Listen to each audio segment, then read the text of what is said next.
Meski jadi istri Sultan Andara, Nagita Slavina berjanji pada Raffi Ahmad akan kembali bekerja. Ibunda Rafathar dan Rayanza berjanji akan membantu Raffi setelah 3 bulan melahirkan. Tampak bersemangat, Raffi Ahmad kemudian membagikan impiannya soal ingin membangun kerajaan bisnisnya di Bali. Nagita Slavina mulai kesal saat dianggap tidak pernah bekerja oleh suaminya, Raffi Ahmad. Kekesalan Nagita memuncak saat Raffi menyebut dia sebagai tukang tidur. Pembicaraan Raffi Ahmad sampai dipotong oleh Nagita Slavina karena pasca melahirkan dia juga bekerja mengurus anak keduanya, Rayanza Malik Ahmad. Astagfirullahalazim, aku kerjanya pompa, ASI, 2 jam sekali ya, kata Nagita kaget dengan reaksi Nagita Slavina. Raffi Ahmad menghentikan ocehannya dan langsung mencubit pipi istrinya itu. Iya sayang sabar, ucap Raffi Ahmad. Sayangnya Nagita masih kesal sampai kembali menyinggung soal kebutuhan ASI, air susu ibu. Rayanza, astagfirullahalazim, anaknya mau keteteran, tanya Nagita.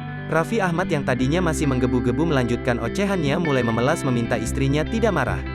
Iya sayang, enggak usah marah-marah, iya ini kan alhamdulillah kamu bagus ngurus anak, aku senang, ucap Raffi. Sebelum Nagita Slavina emosi, Raffi Ahmad memang terus meneror istrinya dengan masalah pekerjaan.